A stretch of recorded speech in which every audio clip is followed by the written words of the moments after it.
sot do të bëj një pyetje.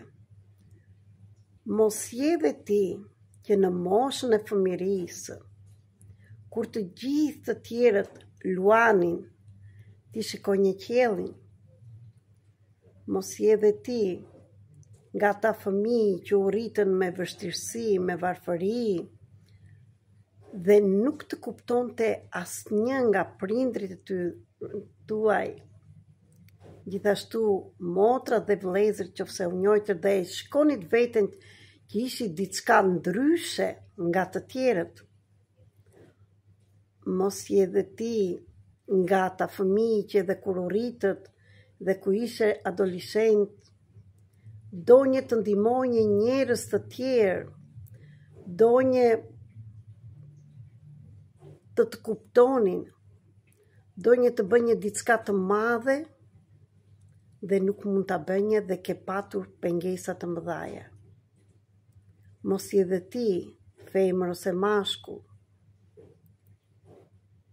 që je munduar të jesh në ekuilibër dhe në balancë dhe aq shumë sa ke kërkuar, nuk e ke patur.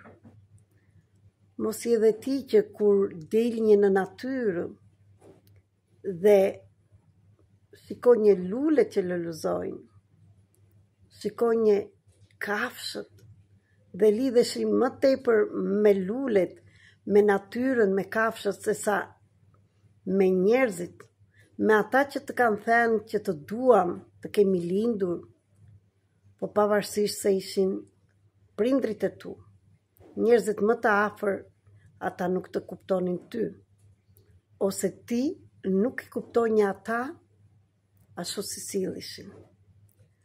Mos je dhe ti nga ata persona që gjithmonë ke dashur të jesh pranë njerëzve tënd, ti ndihmosh, je shqetësuar. Mos je dhe ti që ke marrë barrën e prindërve të tu dhe donje të ndihmonje dhe donje të shikonje ata të lumtur njëri me tjetrin.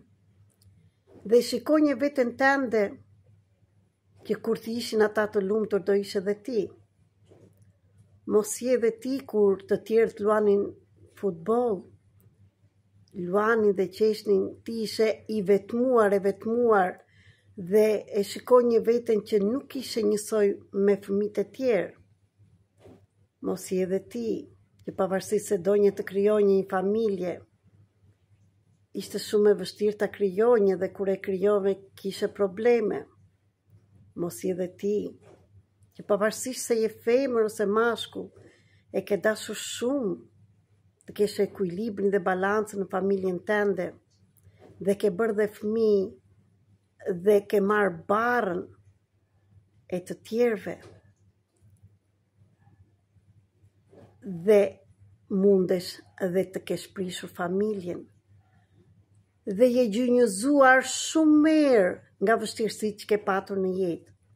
Mos je dhe ti që je rritur me fukarallëk dhe ke punuar që në moshë të vogël që të ndihmonje prindrit e tu, por gjithmonë ke qenë në një pozicion që jepnje dhe asnjëherë nuk more.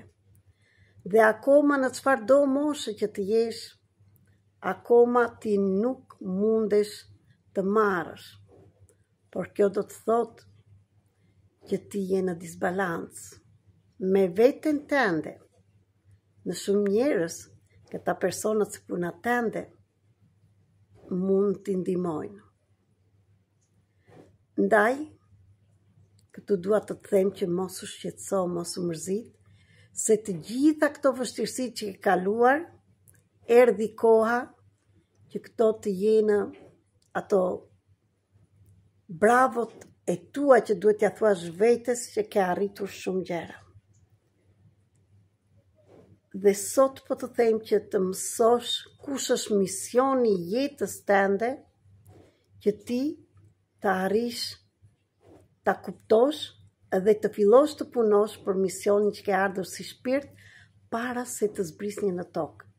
Sepse nuk je një njeri që nuk të përfillin të tjerët, pavarësisht se të kanë refuzuar, nuk të kanë parë, nuk të kanë dashur, nuk të kanë rëndësi.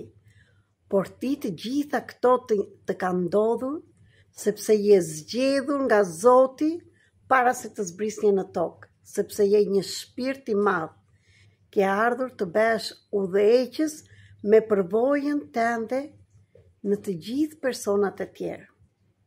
Dhe këtu dua të ndaj përvojën time me ju, edhe unë kam qenë një si ju, një nga ata fëmijë që kam mbajtur barë të mëdhaja, ka patur sfida të mëdhaja në të tëra drejtimet, por sa herë që u gjunjëzova dhe rash poshtë u ngrita prapë, dhe ja ku jam tani para jush, duke i dhënë dashurisë veten, duke u lidhur me misionin tim të shpirtit dhe duke të mësuar si ta bësh edhe ti.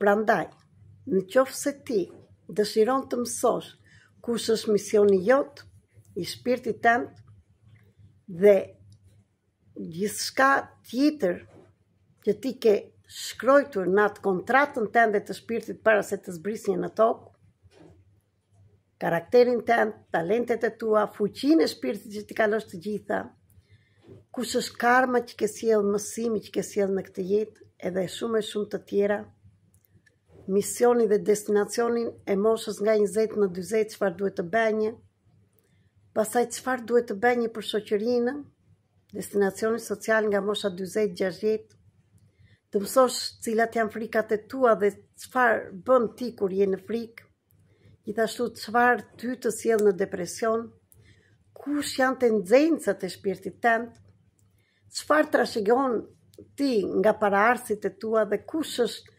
mësimi, ndihma që duhet të bësh ti për paraardhësit tënd që të marrësh ato dhuratat. E shumë të tjera.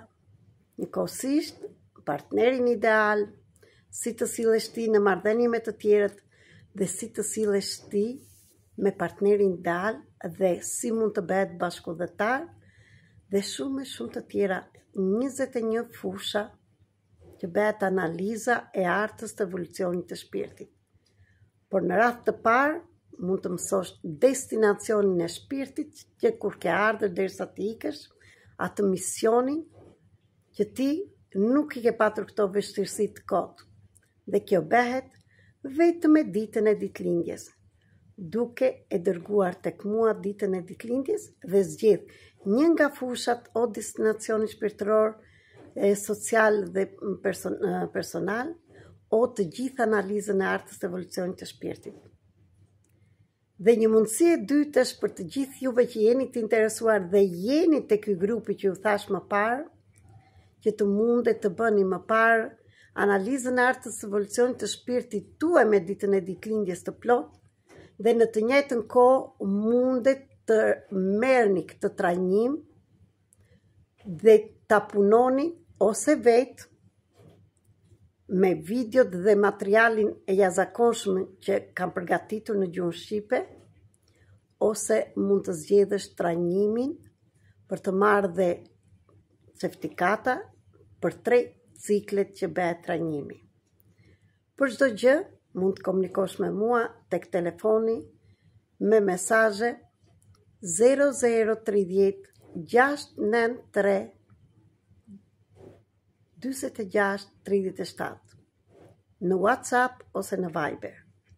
Në të njëjtën kohë mund të bësh pjesë e grupeve të ndryshme të zhvillimit personal dhe të punojmë së bashku në trajnimet falas dhe trajnimet me pak shkëmbim energjie. Në të njëjtën kohë dua të të them që në datën 15 kemi një trajnim shumë të bukur për të bërë pastrimin e karmave dhe gjithashtu pastrimin e traumave tënde, të nënës tënde, të gjyshes dhe 14 breza nga mbrapa. Gjithashtu, të gjithë së bashku do bëjmë dhe pastrimin e karmës dhe të mitrës të tokës shqiptare. Në qoftë se do të bësh pjesë e këtyre grupeve, prap komuniko me mua tek telefoni që thash më parë. Arrin që të arrini të merrni linkun. Ju përshëndes, ju dua shumë dhe mos harro që të gjitha mundimet dhe të gjitha ato që ke kaluar ishin për të mirën tënde. Dhe në të gjitha problemet ka zgjidhje. Ju dua shumë.